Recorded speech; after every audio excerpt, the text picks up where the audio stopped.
అనుదిన బైబుల్ ఆదికాండము 19వ అధ్యాయము. ఆ కాలమందు ఆ ఇద్దరు దేవదూతలు సొదొమ చేరినప్పటికీ లోతు సొదొమ గవిని యొద్ద కూర్చుండి ఉండెను. లోతు వారిని చూచి వారిని ఎదుర్కొనుటకు లేచి సాష్టాంగ నమస్కారం చేసి, నా ప్రభువులారా, దయచేసి మీ దాసుని ఇంటికి వచ్చి రాత్రి వెళ్ళబుచ్చి కాళ్ళు కడుక్కొనుడి. మీరు పెందల కడ లేచి మీ త్రోవను వెళ్ళవచ్చునన్ను. అందుకు వారు, అలాగు కాదు, నడివీధిలో రాత్రి వెళ్ళబుచ్చిదమని చెప్పిరి.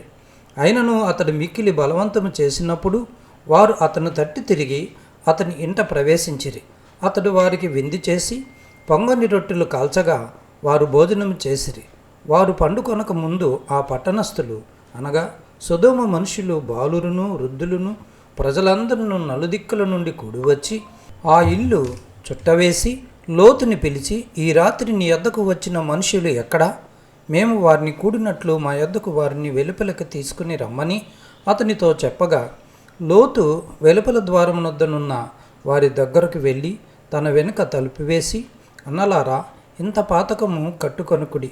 ఇదిగో, పురుషుని కూడని ఇద్దరు కుమార్తెలు నాకున్నారు. సెలవైతే వారిని మీ యొద్దకు వెలుపలకు తీసుకుని వచ్చేదను. వారిని మీ మనసు వచ్చినట్లు చేయుడి. ఈ మనుషులు నా ఇంట నీడకు వచ్చి ఉన్నారు కనుక వారిని మీరేమీ చేయకూడదని చెప్పినప్పుడు వారు, నీవు అవతలకు పొమ్మనిరి. మరియు వారు, నీవెవడవో, మనలోనికి పరదేశిగా వచ్చి తీర్పరగా నుండచూచుచున్నాడు కాగా వారికంటే నీకు ఎక్కువ కీడి చేసిదమని చెప్పి లోతు అను ఆ మనిషిని మీద దుమ్మిగా పడి తలుపులు పగలగొట్టుటకు సమీపించిరి. అయితే ఆ మనుషులు తమ చేతులు చాపి లోతును ఇంటి లోపలికి తమ యొద్దకు తీసుకుని తలుపు వేసిరి. అప్పుడు వారు పిన్నలు మొదలుకొని పెద్దల వరకు ఆ ఇంటి ద్వారము దగ్గరనున్న వారికి కనుమబ్బు కలుగజేయగా వారు ద్వారము కనుగొనలేక విసికిరి. అప్పుడు ఆ మనుషులు లోతుతో, ఇక్కడ నీకు మరి ఎవరు ఉన్నారు? నీ అల్లుని, నీ కుమారులను, నీ కుమార్తెలను, ఈ ఊరిలో నీకు కలిగిన వారందరినీ వెలుపలికి తీసుకుని రమ్ము. మేము ఈ చోటు నాశనం చేయవచ్చితిమి. వారిని గూర్చిన మొర యెహోవా సన్నిధిలో గొప్పదాయను గనుక దాని నాశనం చేయుటకు యెహోవా మమ్మను పంపెనని చెప్పగా, లోతు బయటికి వెళ్ళి తన కుమార్తెలను పెండ్లాడనయున్న తన అల్లులతో మాట్లాడి, లెండి, ఈ చోటు విడిచిపెట్టి రండి. యెహోవా ఈ పట్టణమును నాశనం చేయబోచున్నాడని చెప్పాను. అయితే అతడు తన అల్లుల దృష్టికి ఎగతాళి చేయువాని వలె ఉండెను. తెల్లవారినప్పుడు ఆ దూతలు లోతును త్వరపెట్టి, లెమ్ము, ఈ ఊరి దోష శిక్షలో నశించిపోకుండా నీ భార్యను, ఇక్కడనున్న నీ ఇద్దరు కుమార్తెలను తీసుకుని రమ్మని చెప్పారు. అతడు తడువు చేసెను. అప్పుడు అతని మీద యెహోవా కనికర పడుట వలన ఆ మనుషులు అతని చేతిని, అతని భార్య చేతిని, అతని ఇద్దరు కుమార్తెల చేతులను పట్టుకొని వెలుపలకు తీసుకుని వచ్చి ఆ ఊరి బయట నుంచిరి. ఆ దూతలు వారిని వెలుపలకు తీసుకుని వచ్చిన తర్వాత ఆయన, నీ ప్రాణమును దక్కించుకున్నట్లు పారిపొమ్ము. నీవు వెనుకకు చూడకము. ఈ మైదానములో ఎక్కడనూ నిలువక నీవు నశించిపోకుండా ఆ పర్వతమునకు పారిపొమ్మని చెప్పగా, లోతు, ప్రభువా, అలాగూ కాదు. ఇదిగో, నీ కటాక్షము నీ దాసుని మీద వచ్చినది. నా ప్రాణము రక్షించుట వలన నీవు నా ఎడల కనపరిచిన నీ కృపను గనపరిచితివి. నేను ఆ పర్వతమునకు తప్పించుకొని పోలేను. ఈ కీడు నాకు సంభవించి చచ్చిపోవుదునేమో. ఇదిగో, పారిపోవుటకు ఈ ఊరు సమీపంలో ఉన్నది. అది చిన్నది. నన్ను అక్కడికి తప్పించుకొని పోనిమ్ము. అది చిన్నది కదా. నేను బ్రతుకుదునని చెప్పినప్పుడు ఆయన, ఇదిగో, నీవు చెప్పిన ఈ ఊరు నాశనం చేయను. ఈ విషయంలో నీ మనవి అంగీకరించి తిని నీవు త్వరపడి అక్కడికి తప్పించుకొని పొమ్ము. నీవక్కడ చేరు వరకు నేనేమీ చేయలేనని. అందుచేత ఆ ఊరికి సోయర్ అని పేరు పెట్టబడిను. లోతు సోయరుకు వచ్చినప్పుడు ఆ దేశమున సూర్యుడు ఉదయించును.